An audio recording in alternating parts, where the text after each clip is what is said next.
Hello, everybody, and welcome back to the latest Forza Italian Football podcast. I, as ever, am your host, Conor Clancy. Joining me is Dov Schiavone. Dov, welcome along. Hello, everybody. I'm bringing the charisma again. Yeah, charisma and a new haircut, mate. You look great. Actually, do you know what's really funny, right?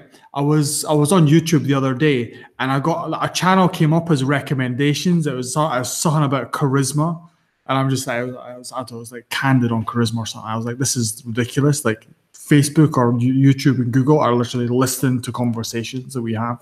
Yeah, it's always hard. I think it happened when I was with you. We were talking about basketball shirts or something, and then I went and I had an email offering me basketball kit. It's horrible. Also joining me is Vito Doria. Vito, it's good to speak to you again. Yeah, you too, Connor. It's great to be on again, and of course another interesting round of Serie A action. So it's worth dissecting it now.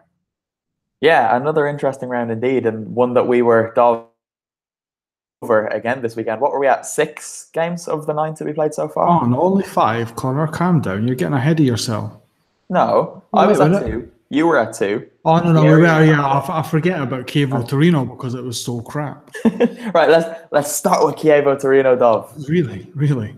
It was rubbish. It was one of the worst games of football I've ever watched in my entire life. That's it. It was absolute garbage. So I was in Florence when you were at Chievo, and Dov was messaging me during the game saying, I'm actually not bothered doing a report on this game. It's so bad. And then I couldn't think of what to write. I was sitting there thinking, there's nothing to write about this game. Nobody's had any chance. I think Giaccherini had 1 chance.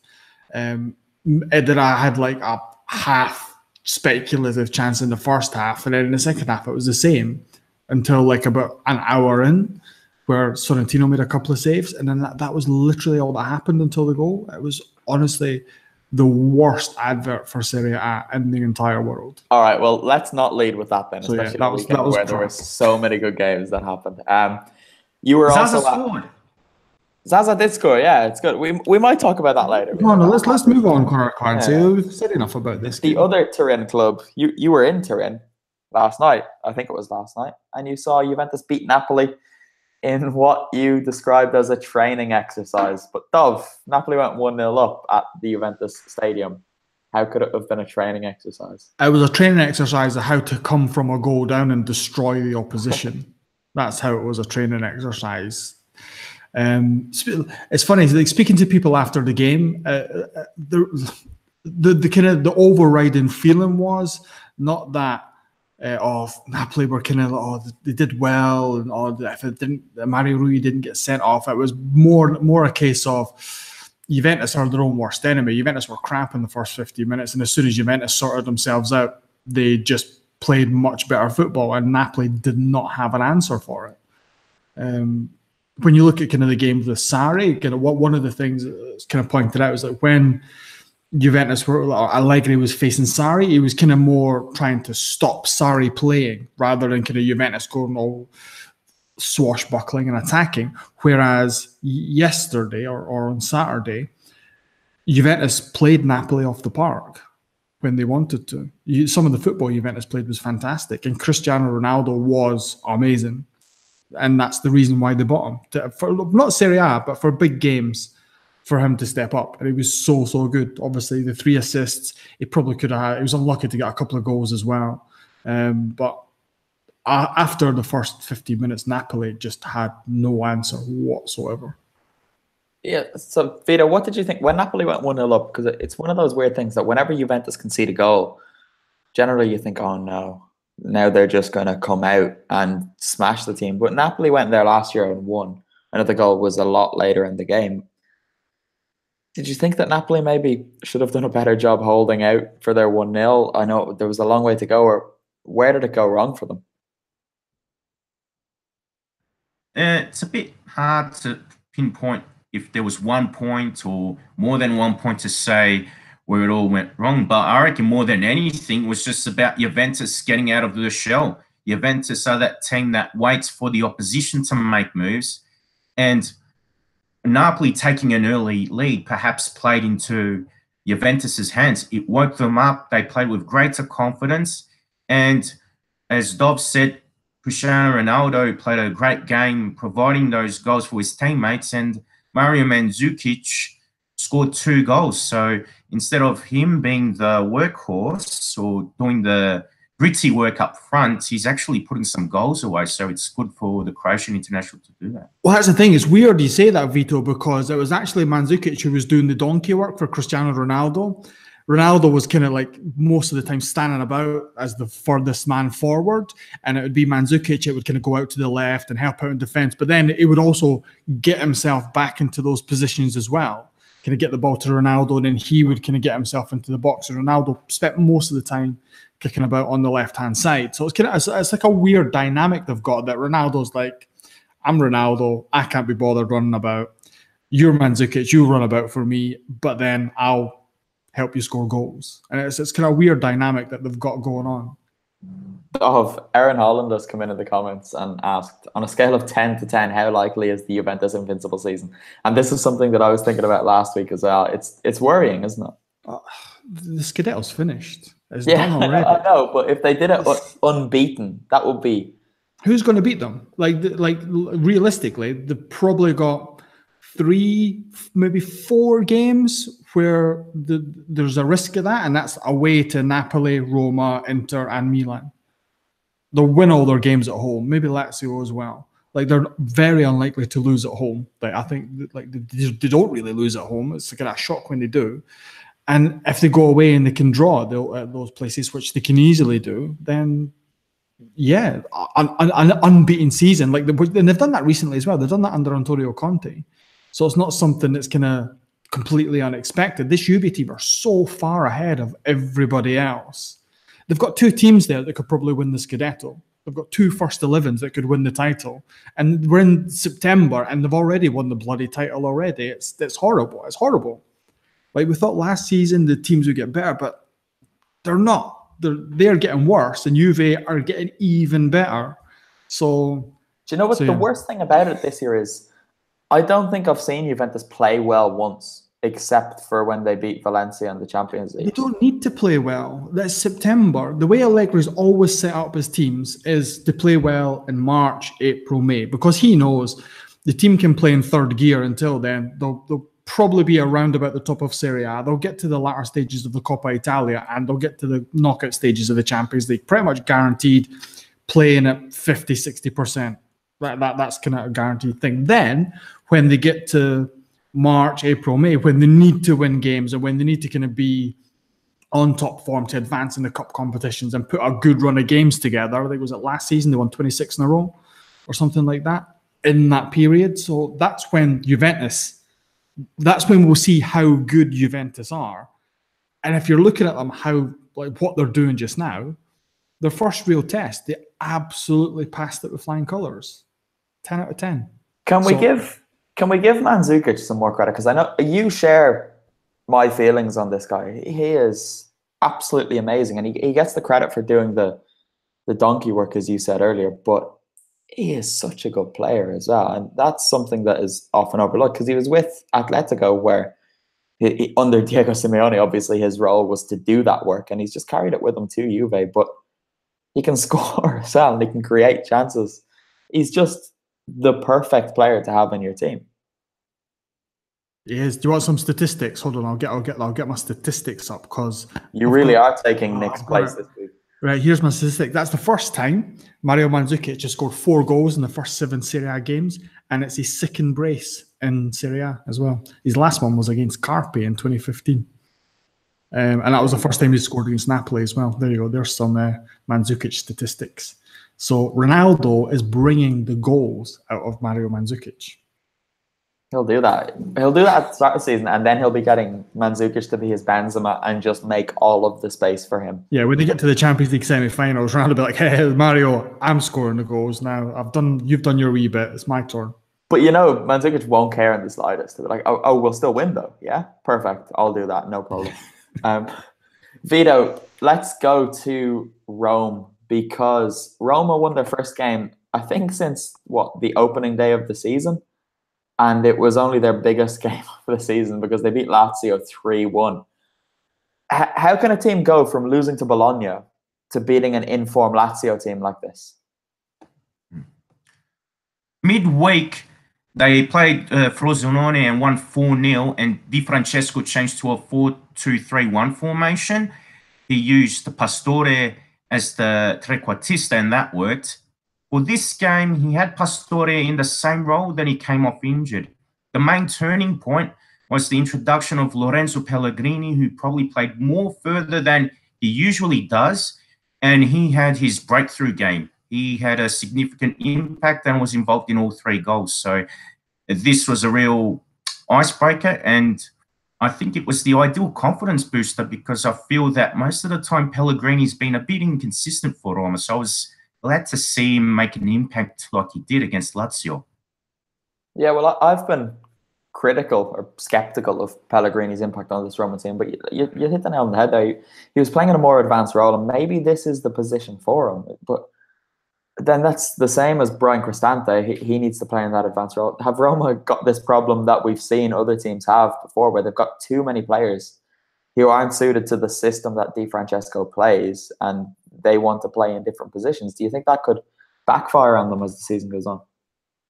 I reckon that's what it's starting to look like now. We can't make a judgment solely based on the derby, but if Di Francesco sticks with the 4-2-3-1 formation, you've got Pastore, Cristante, Koric, Pellegrini, and Zaniolo who can play in that one role. So that's far too many players for that role, and then you've got to accommodate other players for other positions in that formation. So it'd be interesting to see if all those players stay in January or if 1 or 2 get loaned out.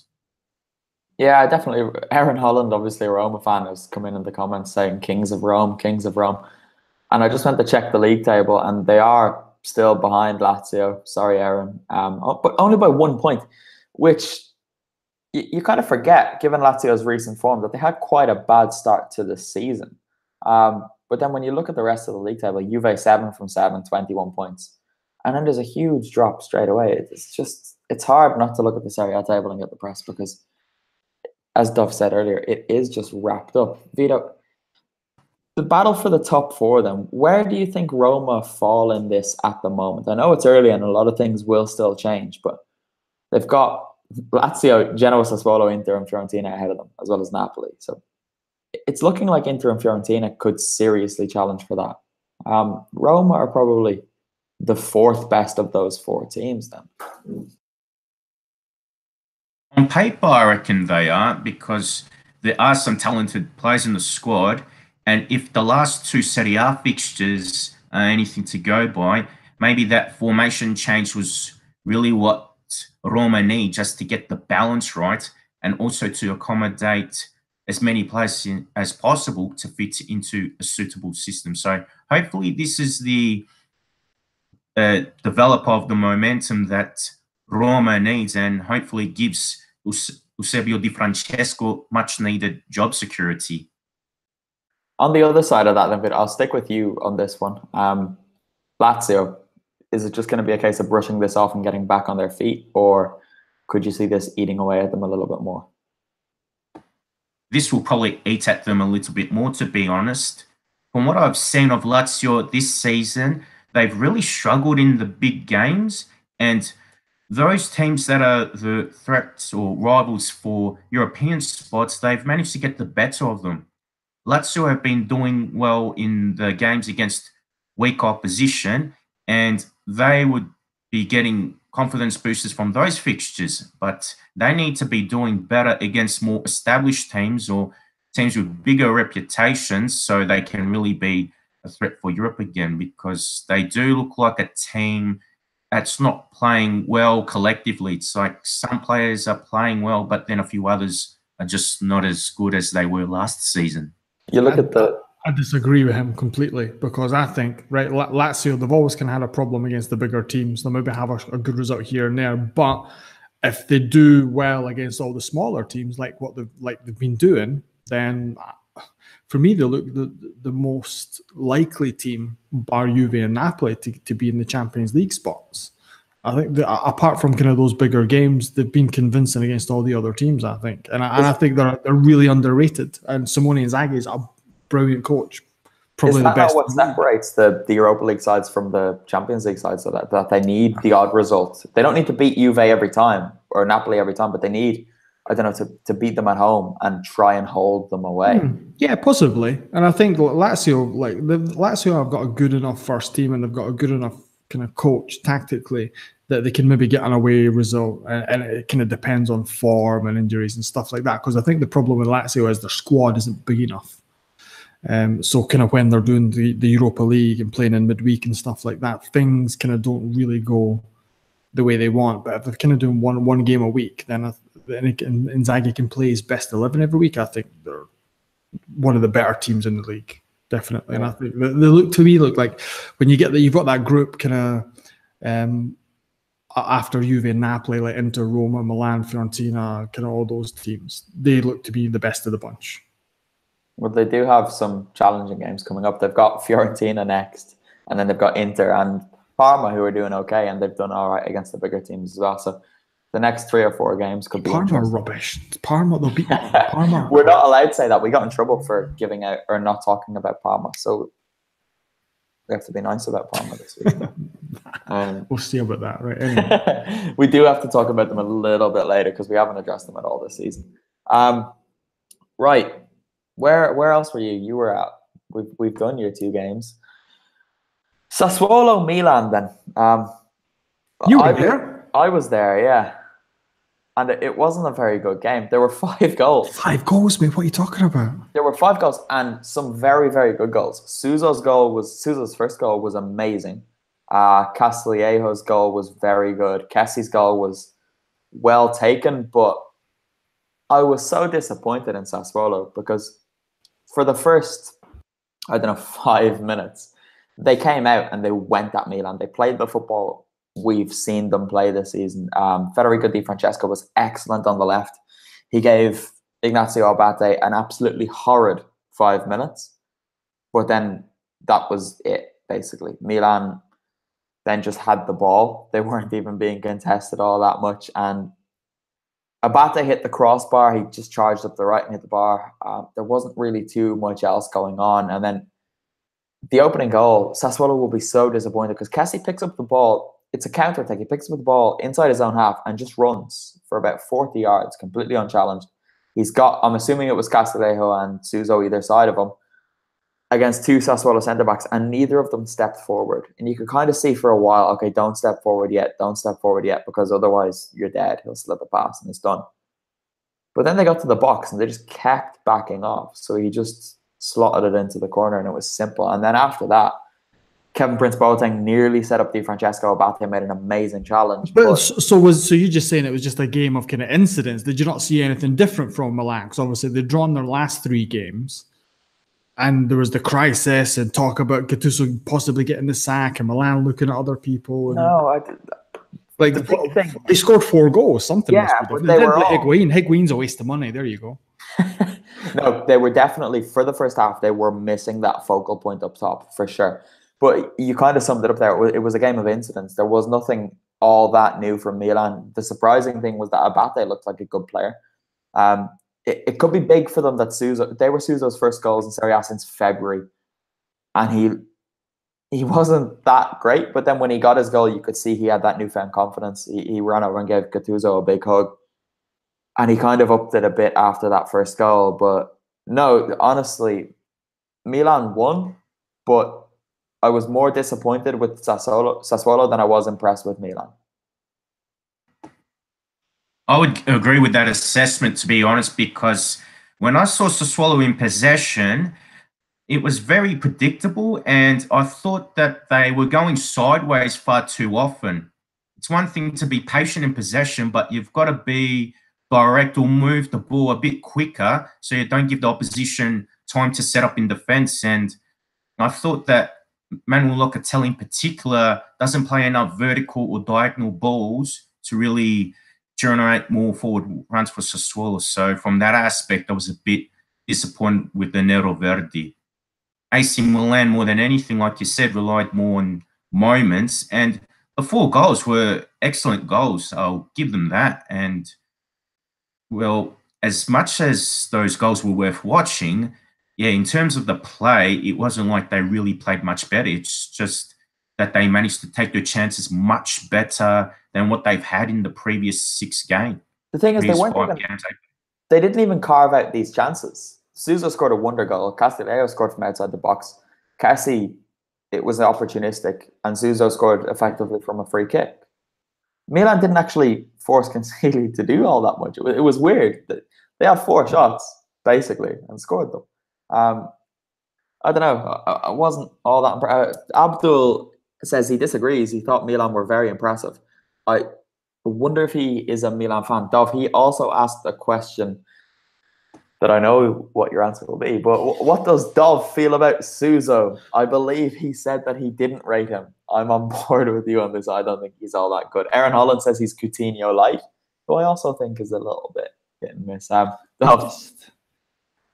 He's good, but he's not great, and he's one-dimensional. Like, you know exactly what he's going to do. He's down the left, cuts inside, tries a shot, and that's pretty much all he does in a game. Well, I think in the last Milan home game I was at, it was when he assisted and he crossed it with his right foot, and I was shocked because he never uses his right foot. So he's obviously been working on that and training with Gattuso. But I think Milan fans obviously look back at kind of the players that they've had, like Kaká and Seedorf and Shevchenko, and like players that are like top level. Suso's nowhere near there. Suso's not going to take Milan to the Champions League. Suso, he's got his 2 goals now. He'll not score again until January, and that'll be that. Come on. They'll have to play Frosinone at some point. They'll score against them. Nah, we'll see. I'm not a fan, honestly. I think, and he doesn't work back as well. And that's one thing that, see, if you look, here's a comparison. When under Montella, Çalhanoğlu and Suso were essentially the same, but on either side at Milan, right? Gattuso came in. Çalhanoğlu has been a lot better under Gattuso. You see him tracking back and working back. I think Gattuso plays him in the wrong position, but that's kind of a little thing. Suso doesn't do that work that Çalhanoğlu does. And even then, like Çalhanoğlu can kind of last 90 minutes. Suso gets a bit tired towards the end. So, yeah, I think if it was me, I would get Suso on the bench and I would change the formation. There you go. And who comes on in his place? I'd change it to a 4-3-3 and have either Castillejo or Bonaventura or somebody like that on either side, and then put who they've got, Bakayoko, Kessié, Bilia, kind of bump up the midfield, and then I can have 2 wingers. And I don't think Suso's, I mean, he could come off the bench, he could play in some games, but for me, I'm not a fan. So there you go. There you go, Abdul. We're going to get so much abuse for this because Milan scored 4 goals and we're just saying that they're terrible. But no, they weren't that good. They're not terrible. They're better. They were better than what they had been. And they played until the final whistle as well, because see, after Sassuolo scored, it was 3-1. See if Sassuolo got another goal here. Oh, yeah. Lose this. There was a moment as well where Sassuolo, it was a nothing cross into the box, but I was at the end of the press box right beside the Milan fans, and they had kind of come into the main stand as well, and they were terrified just at the idea of Sassuolo getting within 1 goal of them. But yeah, well, they went till the last minute because of the whistle that announced the goal was literally the final whistle as well. It was weird that it went to VAR. I don't know why, because there was no one in an offside position, but the referee went to VAR to check it. And then as he announced the goal, Consigli went mental at him and he just decided that he'd had enough. Abdul's back again, Dov. Milan are actually, Vito, you can come in on this one. Milan are not terrible, but they are not a top 4 side. But you have to credit Milan for killing off the momentum that Sassuolo created after the goal they scored. Yeah, like no, they were already not terrible. But they're not a top 4 side. But for Milan, that not being a top 4 side is terrible. Yeah, I don't think we need to give them credit for killing off this momentum, because I don't think there ever really was all that much momentum from Sassuolo. There was that quick flurry, but it wasn't like Sassuolo were peppering shots at Donnarumma's goal. It was just what you would expect from a team that was trailing. But we'll move on. We'll move on. Inter won. Dov, this is just a straightforward win. But Nick tweeted something I wanted to bring up to him after the game of the week. this is the sort of game that Inter need to win, because it's when they're expected to win for me that they always slip up, and they're all right in the big games, whereas Nick kind of thought it was the reverse. I don't know. Have you got a take on this? Well, we had Vieri Capretta at the game, live at the San Siro, #FAF at the games. And he said it was kind of one of those games where Inter created loads and loads of chances and didn't put any away. I think it was right at the end. I think they got their second one. 89th minute. So I think obviously Lautaro had scored the early goal, but I've only seen bits and pieces of it. But from what he's reported on and from what he's told me, Inter dominated but couldn't finish, which is kind of something they've done in bits of the season as well. Yeah, so, it's a bit Inter like that. They got the win. That's the thing. Like before, they'd maybe have drawn that game. Cagliari would have got like a random goal and they'd have drawn it, but they got the win. I think the two games against Tottenham and Sampdoria, where they got kind of last minute goals, has kind of changed how they think. Yeah, another thing.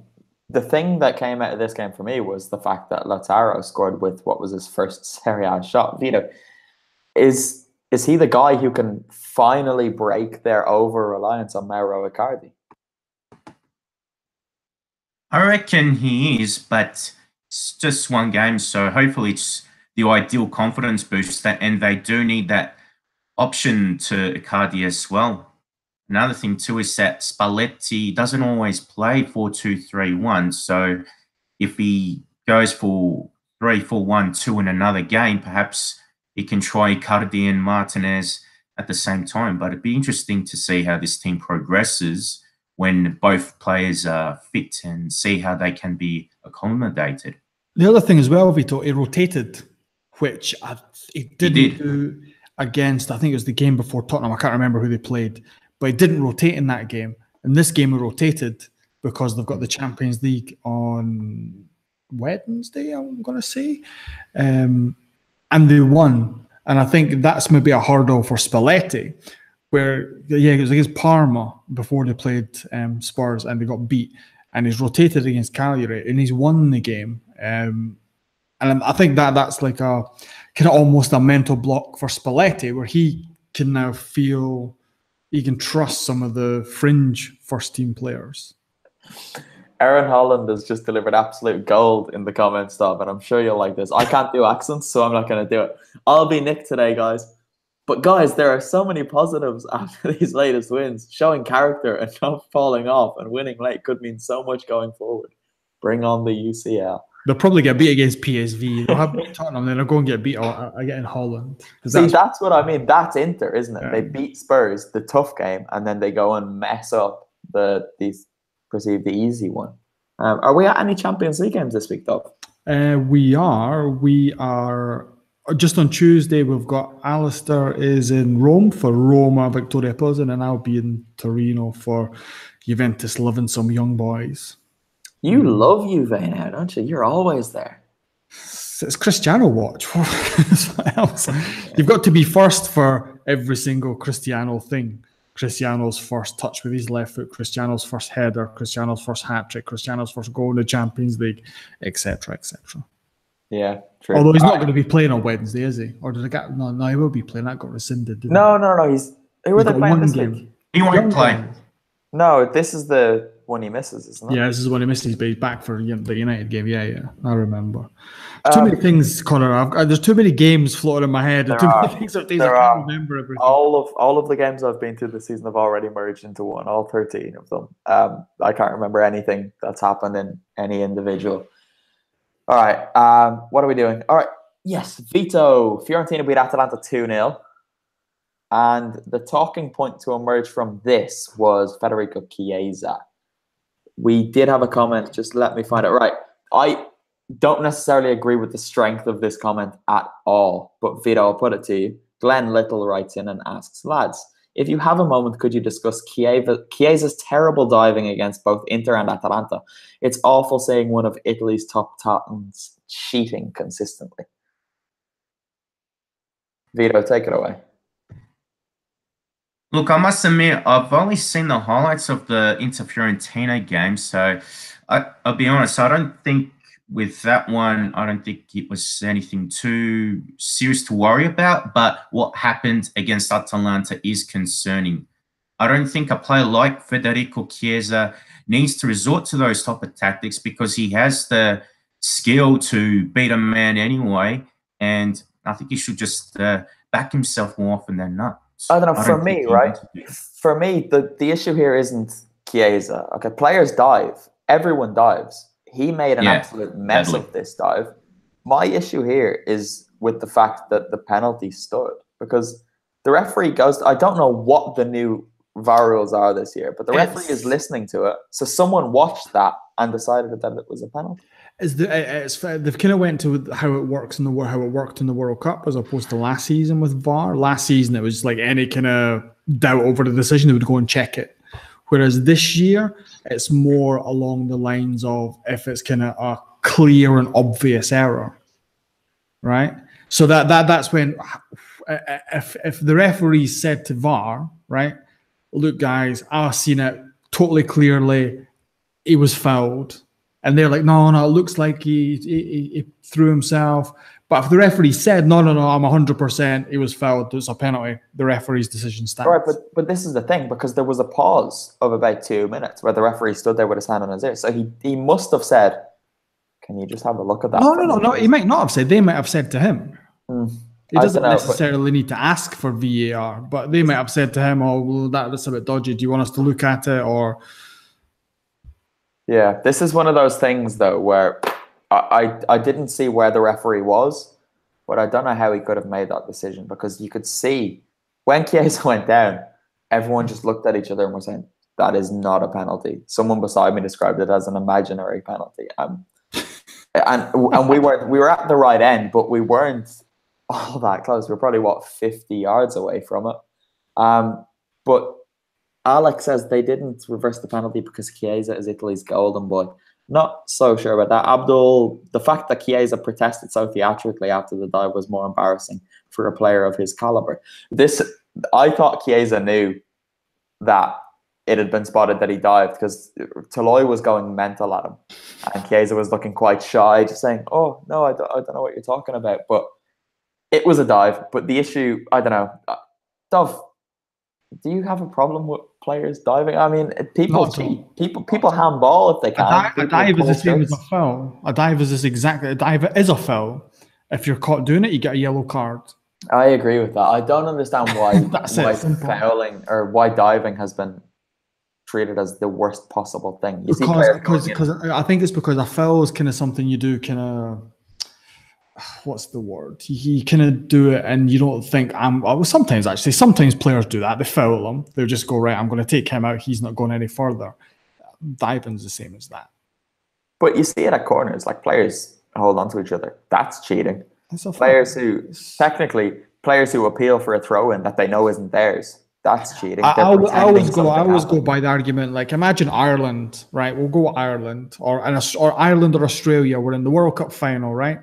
And Jason McAteer throws himself down for a penalty, obvious dive in the 89th minute. And if you score the penalty, you win the World Cup.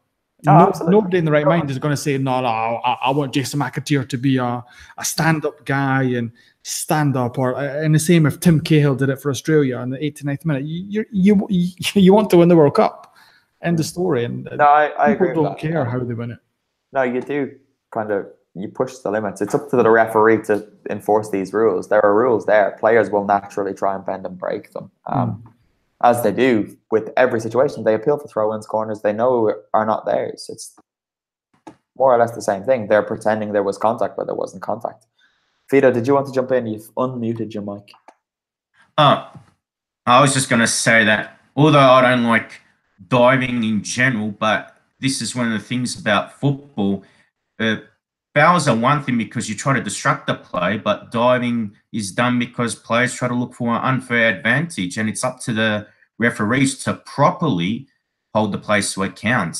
But if a player is charging through on goal from the halfway line, and say Giovanni Simeone's racing through, and he's obviously going to score. He's going one-on-one with Chiellini, and Toloi trips him up. Toloi is gaining an unfair advantage because he can then have all 11 of his teammates behind the ball, or 10 if he then goes and gets sent off. But is that not the same thing? In a way, they're similar, not entirely the same, but different purposes, different contexts. Again, it's about getting that unfair advantage and about holding the referee to account that they got to be much more alert. Yeah, see, that's it. With things like this, I don't really hold it against the players. It was kind of disappointing because I love Chiesa. To see him do that, people know who I support. It was a bit disappointing. But Bologna won again. I don't understand what's happening there because Santander scored again, and I was getting tweeted by Nicholas Carroll, who I'm sure hasn't watched Bologna play once this season, saying that Santander is an amazing player. Vito, how's he managed to score another one? I definitely wouldn't call Santander an amazing player, but he's just one of those players that seemingly doing the job that he's had to do. He's built like a tree trunk or lumberjack, and he's a workhorse, but he's effective so far. So he's got 2 goals so far, so at least that's something.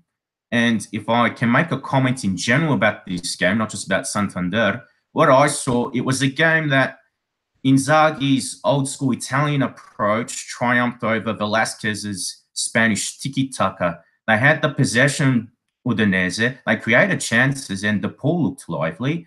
But in the second half, Inzaghi made better subs. They were more attack-minded. So even though Bologna were defending in numbers and sitting deep, they were breaking a lot better than what they did in previous games. And I was happy that Orsolini got the winner because he's a promising kid. I'm quite happy about that as well because he was at Atalanta at the start of last season and he didn't get a look in. Obviously, it was difficult for him because Papu and Ilicic were there, and then Cristante came in and things changed. But with the game I was at, who did I see Bologna play against? Genoa? It was in the Marassi anyway. Yeah, you were at Bologna Genoa because I remember I was telling you about a Bologna Genoa game I went to that was probably the second worst game after today's that I've ever seen. Yeah, but they were crying out for someone like Orsolini in that game.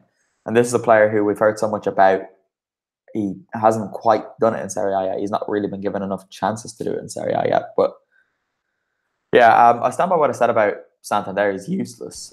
You called him a blob. No, I called him I don't say blob. I think I called him a lump. So I questioned that. To be fair, I do like blob. Blob's quite a good word. When he mentioned that, I kind of like that word. People should be called blobs more often.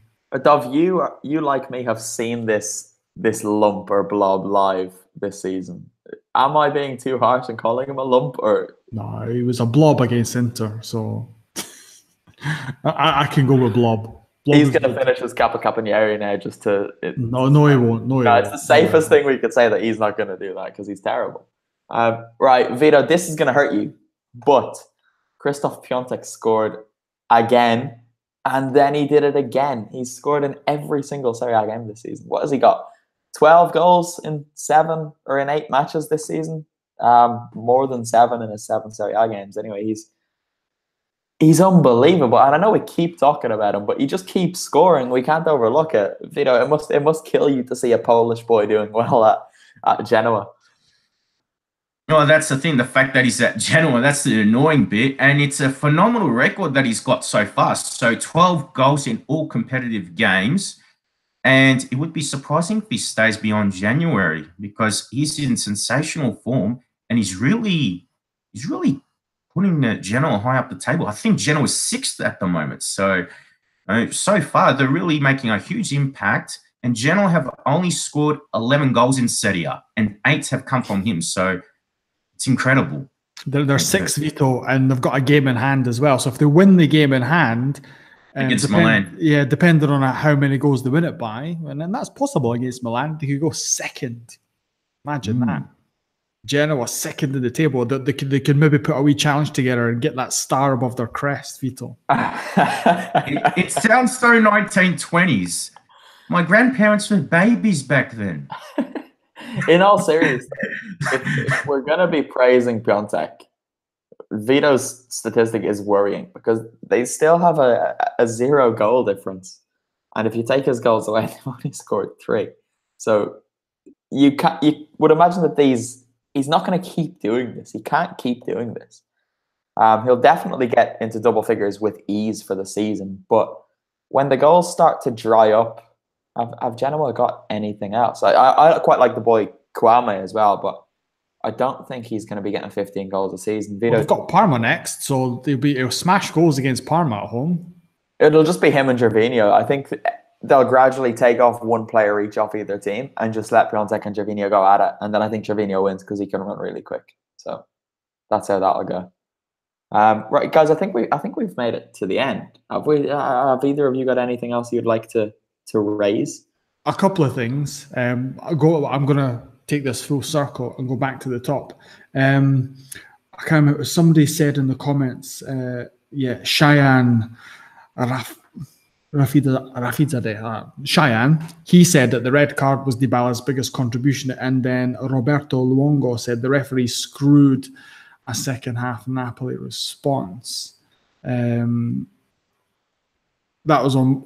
Before I tell you what I think, what did you think about Mario Rui's red card? Both of you.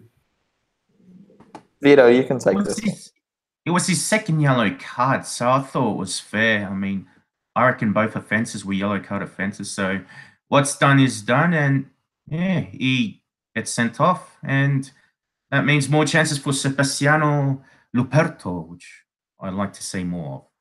It was good against Torino, to be fair. Anyway, Dov. He was. Yeah, no, I thought it was harsh, if I'm being honest. I thought he made him make a decision, but I thought that it's kind of one of those things you can see it go either way. But to be honest, I don't think it would have made a blind bit of difference. Juventus would have won the game anyway. And the other thing I want to add is Beppe Marotta is leaving Juve. Yeah, actually, I did see that. That will probably change things a little bit. Vito, you wrote about Marotta for FIF a couple of months ago now. What sort of impact do you think it'll have, them not having him there anymore? I reckon it will change the dynamic of how that club is run, because he has been fundamental in terms of the transfer market business. Since he's arrived at the club, he's always bought shrewdly. There have been a few bad buys, but most of the time he's been getting players either on free transfers or for lower than market value. So as much as we can praise Conte and Allegri for putting this dominant side together over the last 7 seasons, Marotta's been making the deals to get those players to the club in the first place. So he deserves enormous credit for what he's done. It's really weird, though, because he said today that it was the club's decision and not his. And obviously on Saturday night, it broke after the Juve-Napoli game. So people there were a bit surprised. And the kind of news that started filtering through the press room was that it had an argument with Agnelli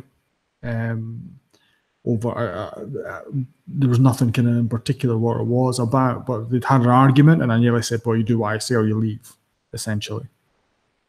So obviously something's went down, because like Vito said, over the last 8 years he's been there, he's done amazing work. And you don't think it's coincidental that their dominance of Italian football has coincided with him being there?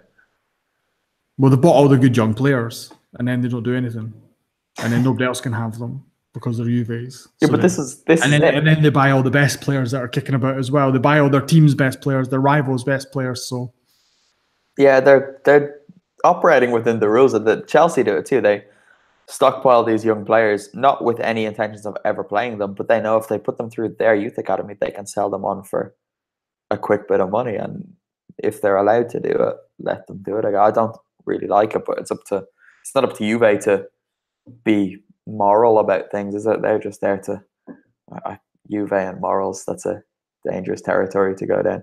But Dov, look what you've done by bringing up the referee again. HA says the referee killed any chance of a comeback, but we're not getting into that because Juve win and people talk about the referee. It's just what happens. There's never going to be a comeback. I'm sorry, but Juventus were head and shoulders above Napoli even before Mario Rui got sent off. All right. That's it. End of story. All right. Done. End of story. End of podcast. End of week. We can go to sleep now. Okay. Dov, thank you for joining us, and go get some rest. He's just giving me a thumbs up. Vito, thank you very much for coming along. You're welcome. Actually, I do want to mention one very quick thing. and that's Silvio Berlusconi's back in Italian football.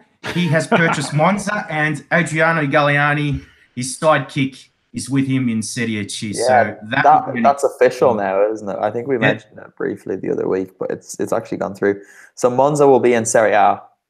What's going to happen is, right, Monza are going to buy players and then loan them to Milan so that Milan can get them. That's going to happen. I think Milan will just ship off all their young players to Monza as well. And yeah, so it'll be a nice wee double deal to get going. Monza can buy players like what Genoa used to do remember when they bought Kevin Prince Boateng and then immediately gave him to Milan for nothing. Pretty much, I think it was a loan or something like that. It's like that's what Monza are going to do. Silvio's not stupid; he knows. Yeah, someone asked me, do I think this is just a way of him sneaking his way back into Italian football, like doing something that makes it possible for him to go back to Milan? And I wouldn't be at all surprised. 2 years down the line, Silvio's back at San Siro. Silvio's old, man. Silvio's he was 82 the other day. He's gonna live forever, though. He's not dying. He's got a lot of money. He doesn't need to follow the normal rules of life. All right, that is actually it now. I'm going. I'm hanging up. So thank you everyone for listening. Come back again next week. I'm sure we'll be back to the normal 11:30 Central European time, 10:30 UK time next weekend. And until then, it is ciao for now. Ciao, ciao.